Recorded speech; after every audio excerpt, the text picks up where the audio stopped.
asalaamaaleykum mbokki Sénégal asalaamaaleykum mbokki àddina Alxaaji Mbengue Diop ak Mame Ndokh TV mbokk yi gis ngeen tey ñu ngi nii toog ak le secrétaire municipal Moustapha Diagne lan moo waral suñu jotaay tey nag di waxtaan boobu nga xam moom la ñu waxtaanoon ak Pape Sy Mbaye bii defar assainissement bi nekk Koulingidiane moo am ay wax yu mu ci waxoon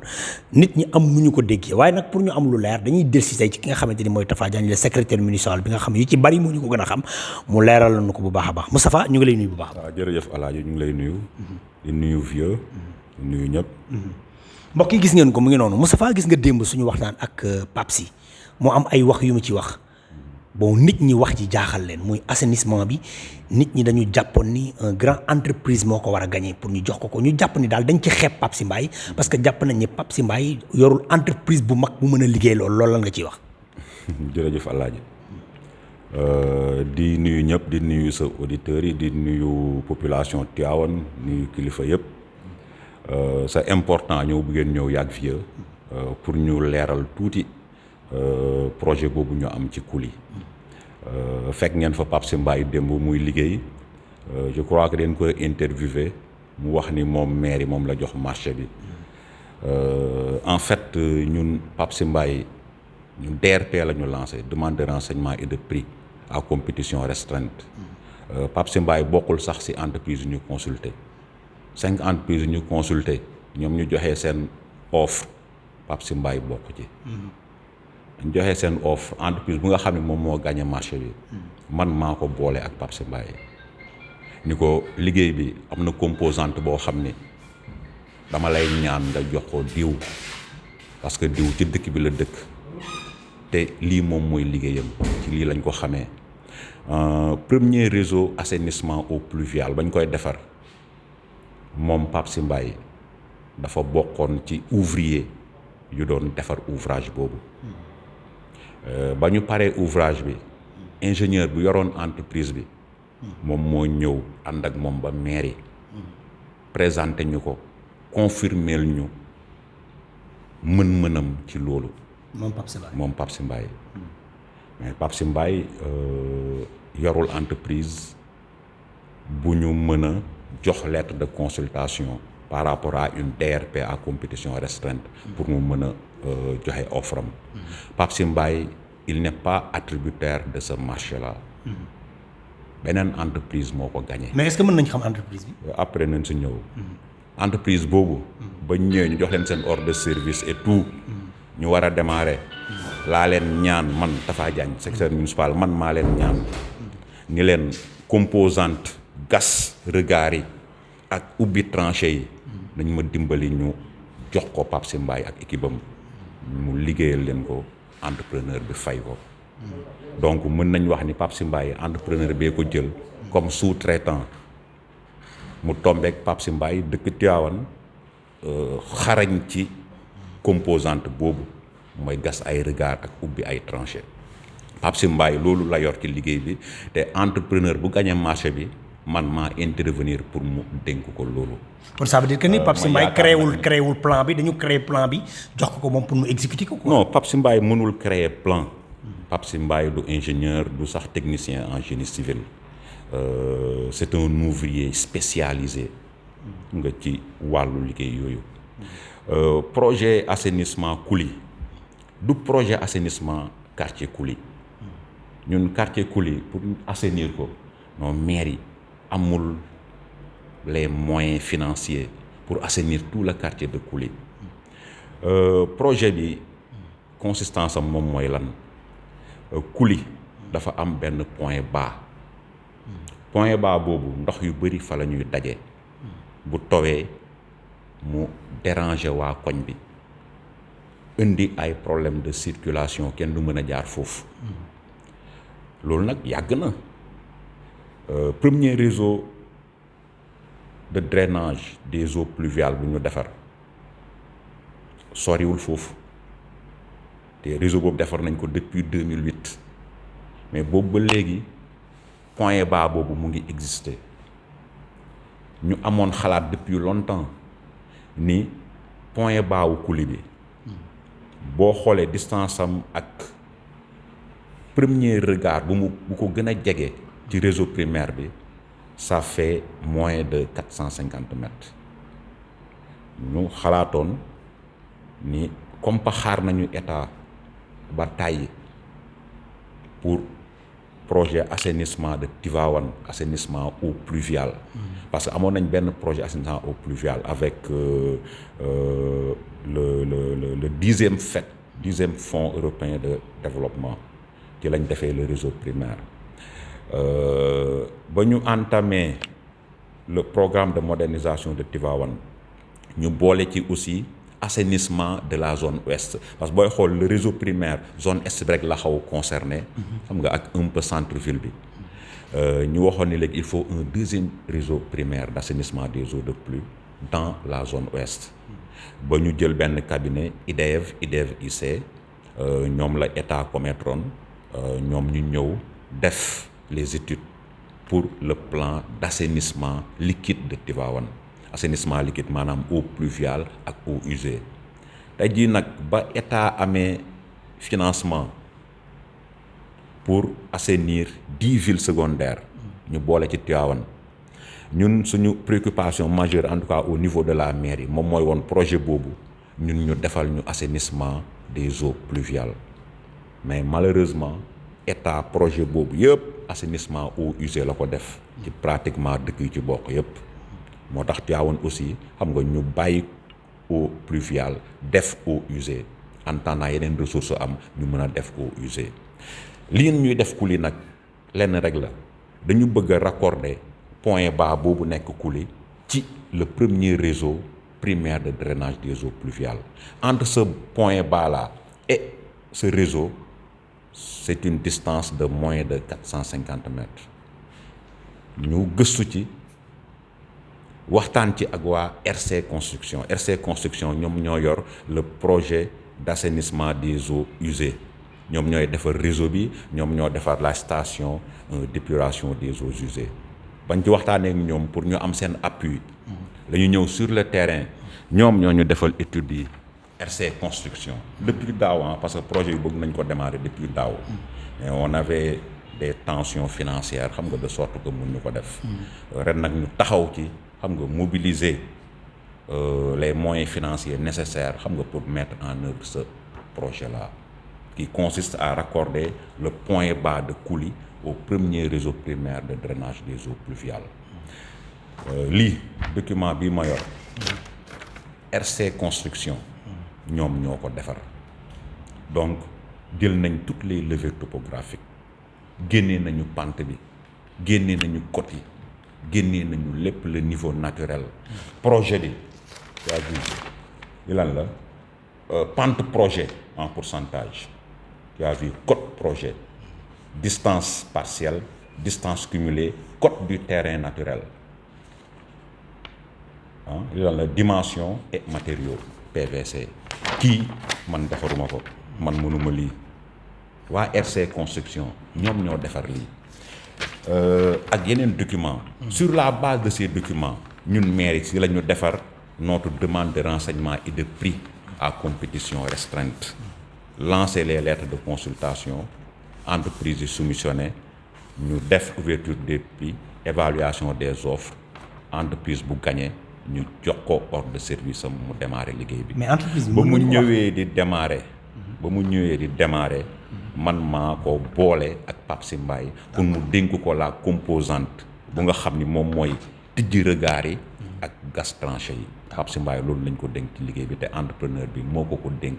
ci sama demande man. d'accord léegi li ñu bëgg a xam mooy est-ce que mën nañ xam ban entrepreneur. bien sûr entreprise bu ko gagné bu ñu demee suñu bureau ma jox la document yi nga xool entreprise bu ko ak entreprise bi soumissionné woon yëpp. loolu mais léegi ak li nit ñi bëgg a laaj mooy est-ce que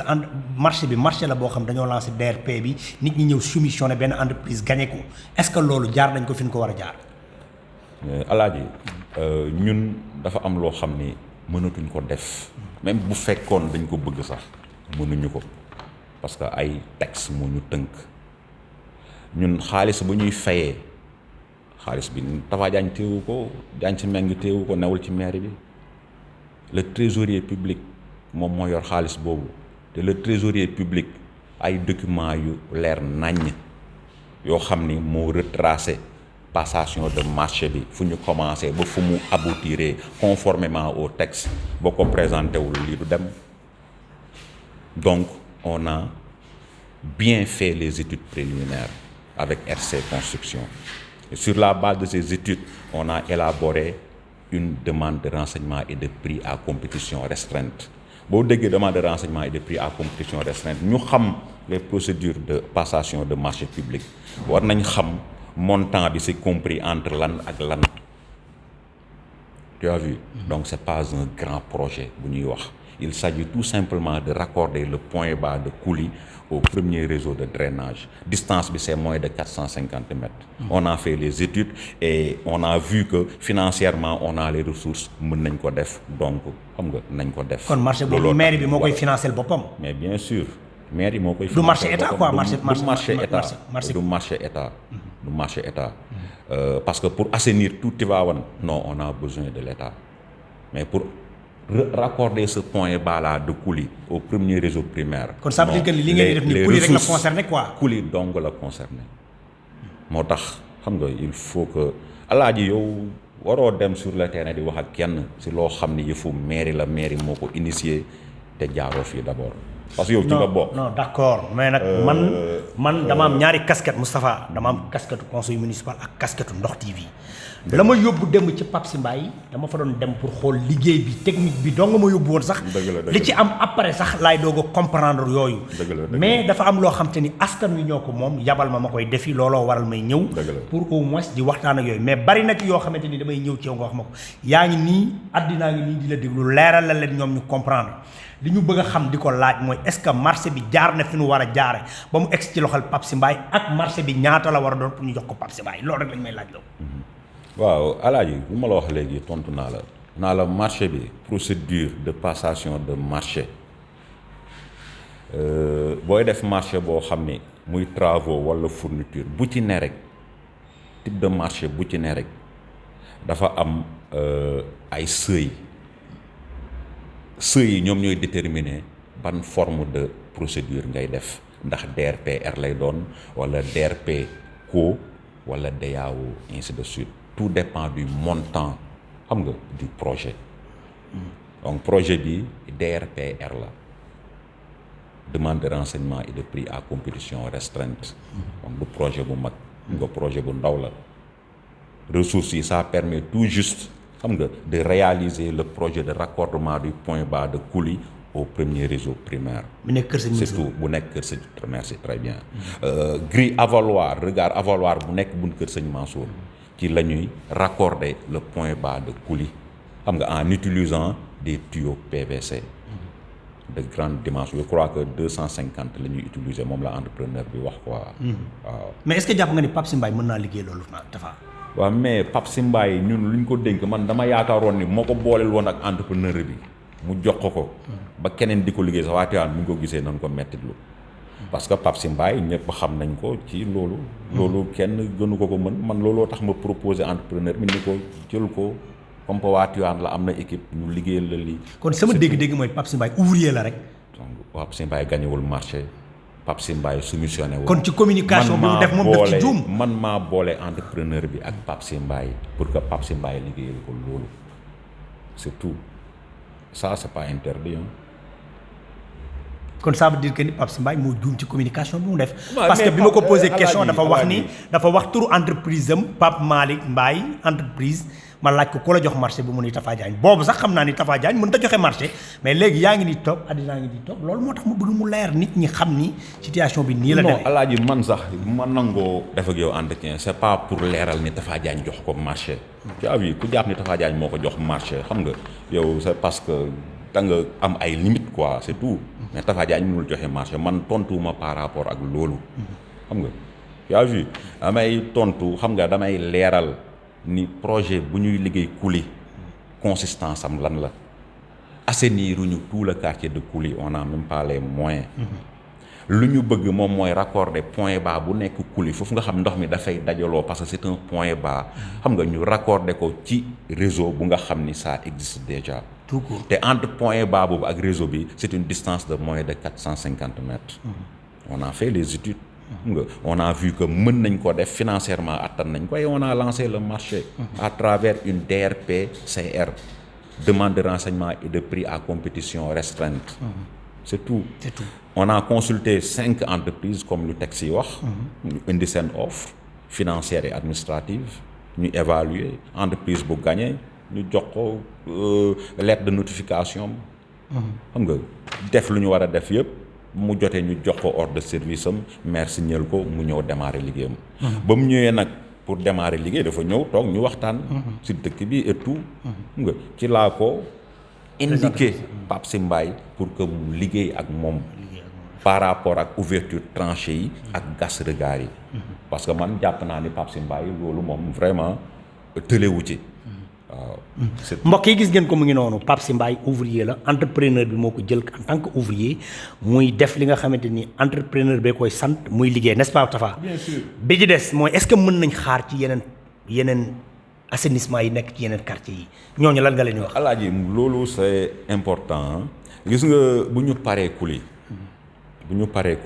bu soobee yàlla on a étudié tous les autres points bas après Kuli il y a le point bas bu nekk intersection Kër Matar très bien Jidda bu nekk intersection marché tali marché Jidda rek waa Kër Diop ak très bien